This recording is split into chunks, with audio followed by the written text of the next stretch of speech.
It was a quiet summer night. Me, my sister Lena, and our friends Omar and Salma were sitting around a campfire telling horror stories. That's when Omar jokingly said, "Why don't we prove we're brave and visit the Black Village?" We all laughed, but our curiosity was stronger than our fear. The next day, we set off for the village people had been warned away from for over 20 years. The road was lined with dead trees, and the closer we got, the stronger the smell of decay became. The silence was strange, almost like death itself. We arrived at sunset, and the village looked like something from another world. The houses were abandoned, windows shattered, and shadows seemed to dance between the crumbling walls. We heard the rustle of footsteps behind us and spun around. But no one was there, Lena whispered, her voice trembling. "Rayan, I think someone is watching us." ... I tried to reassure her, but my own heart was pounding. We pressed on until we found an old well in the middle of a square. Lena leaned over to look inside, and suddenly she let out a piercing scream. Her bag fell from her shoulder and just ... vanished. Omar yelled, "Lena!" I rushed to the well, and I could hear her voice whispering from the depths. "They're here. The children ... help me, Rayan." We grabbed a rope and pulled her out with shaking hands. Her face was pale, her eyes filled with tears. Shivering, she said, "There were little children. Their faces were completely black. They were laughing without a sound." We fled the village as fast as we could. But ever since that night, everything changed. Lena stopped sleeping. She'd wake up at dawn, whispering, "They're in the room, Rayan. They're calling me from under the bed." She started drawing strange pictures of children with black faces, all of them standing around a well. Omar and Salma were terrified too.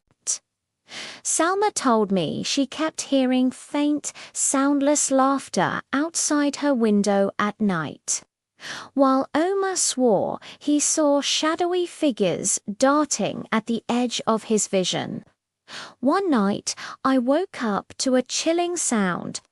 It was the same soundless laughter Lena had described, coming from her room. I crept to her door and pushed it open. She was sitting in front of her mirror, smiling as she whispered in a strange, guttural language I didn't recognize. And on the mirror, written in dark, smudgy letters, were the words, "The village awaits." Suddenly, the lights flickered and went out. I heard a voice right behind me, a child's voice, whisper, "You should have never left... I spun around, my heart stopping, but the room was empty.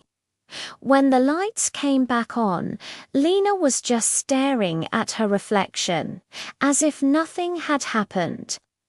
The next day I found a very old book at a local library, a history of the region. Buried in the back was a small section about a village that was wiped out by a mysterious plague centuries ago. The plague was said to turn the skin of its victims, especially children, black before they passed.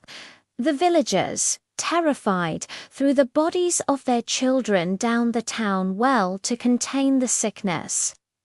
The village was never called the Black Village then. It was a name given to it later by locals who feared its haunted reputation. The book said the spirits of the children were trapped, forever seeking playmates to join them in their eternal, silent game. I showed the book to Omar and Salma. The color drained from their faces.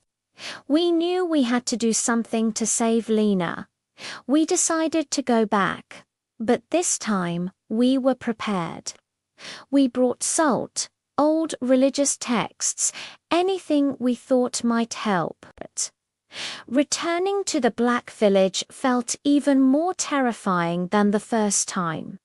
The air was colder, the silence heavier. We went straight to the well. As we approached, we could hear them faint, giggling whispers rising from the depths. Lena, who had been quiet the whole ride, started walking towards the well like she was in a trance. "They're waiting for me," she murmured, a strange smile on her face. "It's time to play." Omar and I grabbed her, holding her back as she struggled. Salma started reading from the old text, her voice shaking but firm.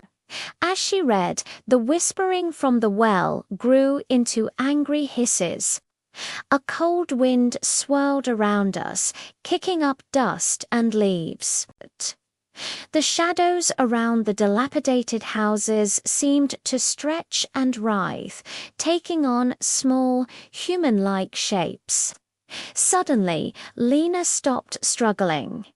She collapsed into our arms, sobbing. The hissing from the well faded, and the heavy atmosphere seemed to lift just a little. We didn't wait to see what would happen next.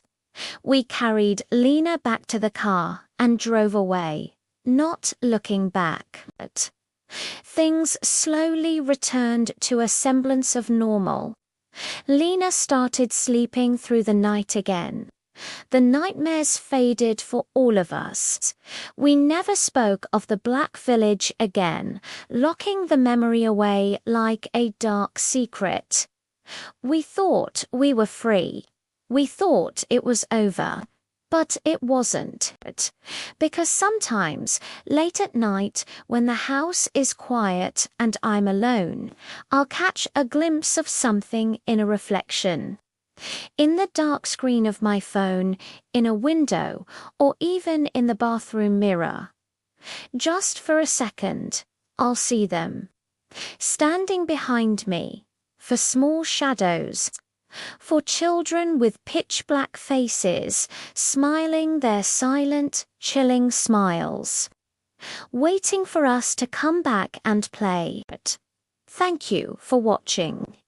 If you enjoyed this story, don't forget to like, subscribe, and hit that notification bell for more chilling tales. Stay safe out there.